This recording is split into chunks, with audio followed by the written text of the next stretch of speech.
All my dears. మరి ఈరోజు మంజింపులి ఒక విషయాన్ని వివరిస్తుంది. అదేంటంటే మన డబ్బుకి మనం వడ్డీ కట్టడం.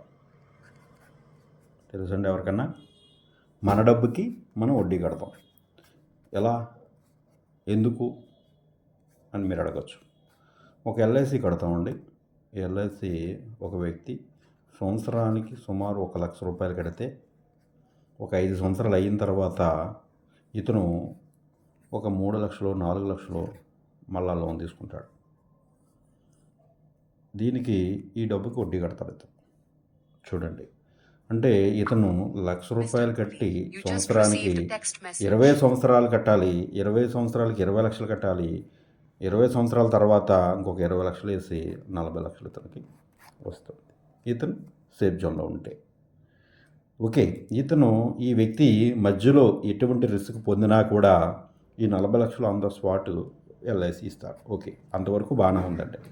కానీ ఎక్కువ శాతం 99% కూడా, పోనీ 99 కాకపోతే 97 కానీ 8 కానీ వేసుకున్న జనరల్గా అంటే 3 to 5% అంటే ఓవరాల్గా ఇప్పుడు జరిగే 3% మాత్రమే ఇందులో రిస్క్ అవుతారండి. అంటే 97% పీపుల్స్ కూడా ఏమి కాదండి ఓవరాల్గా. ఎందుకంటే ఈ 3% మాత్రమే, ఇందులో 3% అయినా పోనీ 5% చేసుకున్నా కానీ ఇది రిస్క్ అనేది ఎక్కువగా అవుతుంది.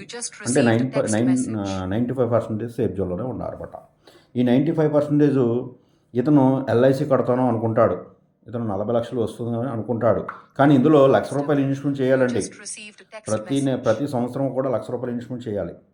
ఈ ఇన్వెస్ట్మెంట్ చేస్తూ ఇతను అమౌంట్ కావాల్స్తే ఒక 4 లక్షల రూపాయలు వడ్డీకి తీసుకుంటే మళ్ళీ అందులో మన డబ్బుకే మనం వడ్డీ కడతాం. లాజిక్ చూడండి. అంటే ఈ 20 ఇయర్స్ ఎప్పుడో సరే, అతను మనం బతుకున్నాం అనుకోండి, ఎప్పుడో 20 సంవత్సరాలు అంటే మన జీవితం 40 సంవత్సరాలు అనుకోండి. ఈ 40 సంవత్సరాల వ్యక్తి జాయిన్ అయితే 60 సంవత్సరాలు సీనియర్ సిటిజన్లోకి వెళ్ళిపోతాడు. అప్పుడు 20 లక్షలు అంటే 20,000తో సమానం మా అయితే. ఓకే, కాబట్టి దాన్ని మనం ఈ 40 లక్షలని పెద్ద కంపేర్ చేయక్కల్లా. కాబట్టి మనం సింపుల్గా ఇందులో టర్మ్ పాలసీ తీసుకుంటే ఒక 10,000 లేదా 15,000 కట్టుకుంటే ₹1,00,00,000 లంసమ్ అమౌంట్ వస్తుంది. అంటే ఆ వ్యక్తి ఏ కారణం చేత అయినా చనిపోతే ₹1,00,00,000 అనేది వెనకాల నామినీకి ఇస్తారు. అది సరిపోతుందండి. ఈ ₹1,00,000 దీంట్లో ఇన్వెస్ట్మెంట్ పెట్టక్కర్లేదు. పెట్టి మన డబ్బుకే మనం వడ్డీ కట్టక్కర్లేదు. ఈ లాజిక్ మాత్రం ఎవరు మిస్ అవ్వకండి. కాబట్టి ఇందులో ఈ డబ్బుతోనే మీరు మళ్ళించండి. ఈ అమౌంట్ని ఏం చేస్తారంటే దీన్ని షేర్ చేయండి. ఎలా షేర్ చేయాలి? మీ దగ్గర కొంతమంది ఉంటారండి, ఇందులో ఒక ₹1,00,000 జీతం, అతనికి జాబ్ వచ్చింది అనుకోండి. ఈ ₹1,00,000తోటి ఇతను ఏం చేస్తాడంటే జాబ్ రాగానే ఒక 2 నెలలు 3 నెలల తర్వాత ఒక ఇల్లు కొనేస్తాడు. ఇతను ఏం చేస్తాడంటే ₹1,00,000 జీతం వచ్చేస్తుందండి, ఇందులో ఒక 70,000 80,000 ఈఎంఐ పెట్టేసుకుంటాడు డైరెక్టర్గా. చూడండి, అతను చేసే తప్పు చూడండి. అంటే ఇందులో కొన్నవాళ్ళు ఉన్నారు, ఉన్నవాళ్ళు ఉన్నారు ఇందులో. అంటే నేను ఎందుకు చెప్తున్నట్టు అపార్థం చేసుకోకండి దయచేసి.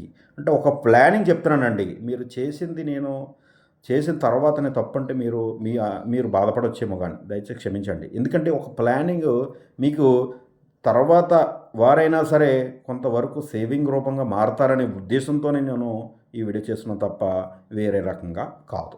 ఓకే, ఈ 80,000 ఇతను ఏం చేస్తాడంటే ఈఎంఐ కింద మార్చేసుకుంటాడండి ఈ ₹1,00,000 జీతం రాగానే. ఇంకో తప్పు ఏంటంటే ఈ 80,000కి అపార్ట్మెంట్లో ఫ్లాట్ కొంటాడు. మళ్ళీ పైగా అతను చేసే తప్పు ఈ 80,000 ఈఎంఐ కట్టి ఈఎంఐ తోటి ఇతను మళ్ళా అపార్ట్మెంట్ ఫ్లాట్ కొంటాడు. మళ్ళీ ఇతను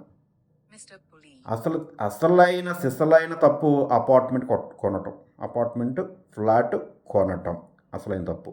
అంటే ఇందులో కొన్నవాళ్ళు ఉన్నారు, వారికి కూడా మరి బాధపడదు. ఎందుకంటే మీ ప్లానింగ్ చెప్తున్నానండి. ఎప్పుడు కూడా మీరు ఒక ₹1,00,000 జీతం వస్తే ఇందులో మీరు ఒక 40% మీ దగ్గర ఉంచుకోండి. అంటే 40,000 మీ దగ్గర ఉంచుకోండి. ఈ 40,000 ఎప్పుడు దీంట్లో ₹1 కూడా మీరు వేస్ట్ చేయకుండా ఈ 40,000 ఇంట్లోకి మాత్రమే మీరు ఎంజాయ్ చేయండి. ఎందుకంటే ప్రతి మనిషి జీవితంలో ఒక ఎంజాయ్మెంట్ అనేది ఉండాలి. దానికి కేటాయించండి. ఎందుకంటే రేపు పొద్దున్న వాళ్ళు 30 సంవత్సరాల్లో ఎంజాయ్ చేయలేంది, 40 సంవత్సరాల్లో చేయలేంది 60 వచ్చిన తర్వాత, 70 వచ్చిన తర్వాత చేద్దామన్న ఓపిక ఉండదు. ఓకే, అది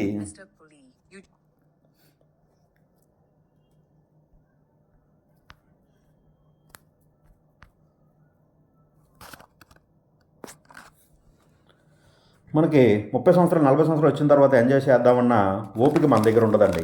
కాబట్టి మీరు ఏం చేస్తారంటే 40,000 మీ దగ్గర ఉంచుకోండి. ఈ ఫ్యామిలీ ఖర్చు పెట్టండి. బయట సినిమా అయినా, షికార్ అయినా, ఏదైనా కానీ ఈ 60,000 రూపాయలు ప్లానింగ్ చేయండి.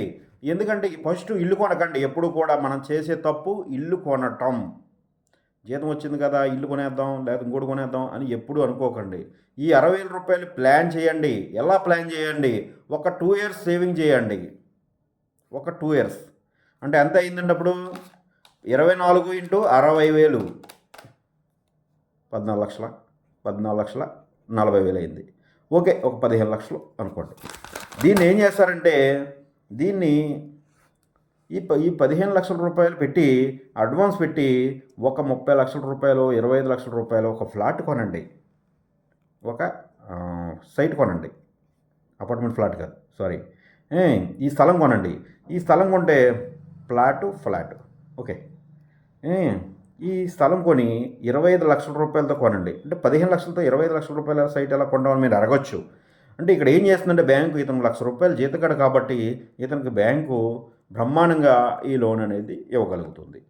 ఈ 15 లక్షల రూపాయలు డౌన్ పేమెంట్ చేసి మీరు ఒక 40 లక్షలు కానీ 30 లక్షలు కొనండి, తక్కువ ఇబ్బంది ఏముంది. అంటే 15 లక్షల రూపాయలు మీకు ఇందులో ఈఎంఐ.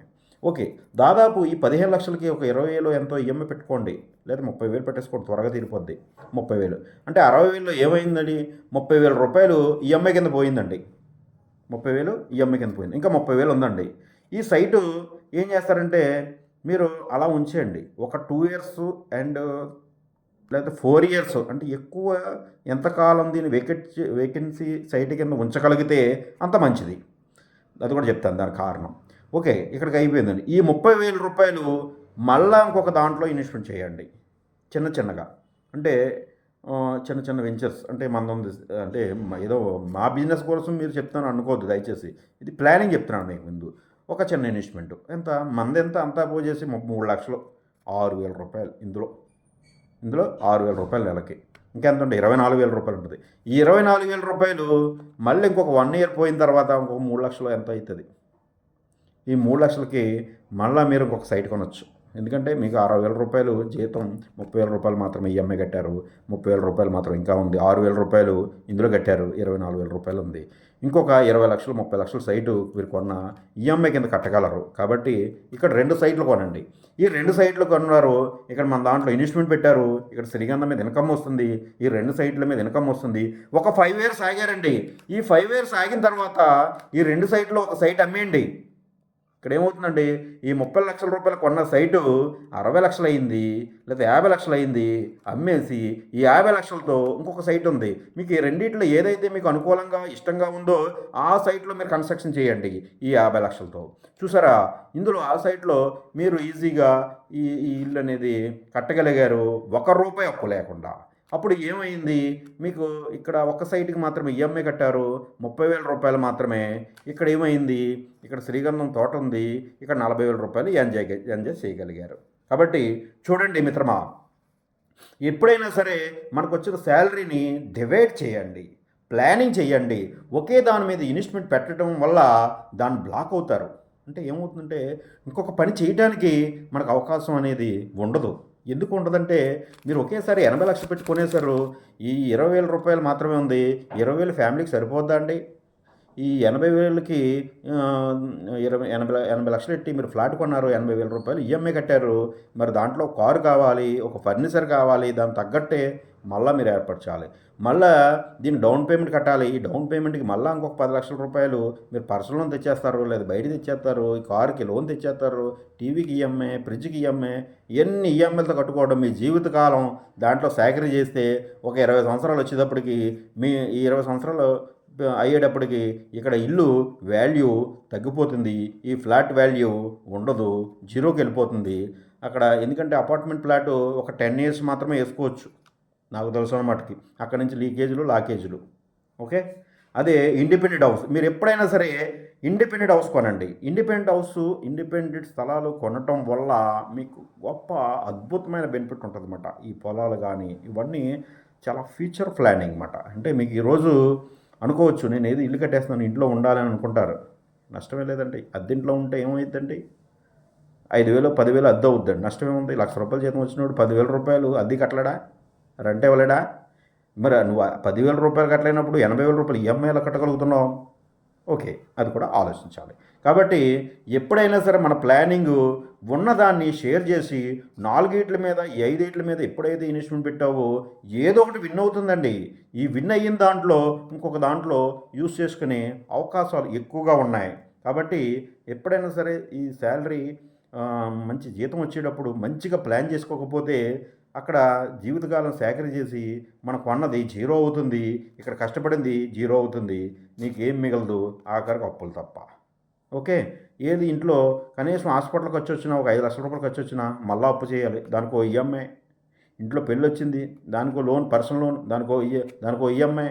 ఎన్ని ఈఎంఐలు అవుతుందండి? అప్పుడు ₹1,00,000కి ₹2,00,000 ఈఎంఐలు అవుతుంది. అప్పుడు మన ఇన్కమ్ దాటి వెళ్ళిపోతుంది. కాబట్టి ప్రతి ఒక్కరు గమనించి దీన్ని సరి చేసుకోవాలన్నమాట. ఎందుకంటే ఈరోజు ఇన్కమ్ సామాన్యుడికి ₹30,000 నెలకు వచ్చినా కానీ ఆల్రెడీ ఇన్కమ్ దాటి వెళ్ళిపోయిందండి ఖర్చు. తెలుసా మీకు? ఎవరికైనా ఐడియా ఉందా? ఒకసారి మీలో మీరు క్వశ్చన్ చేసుకున్నారా?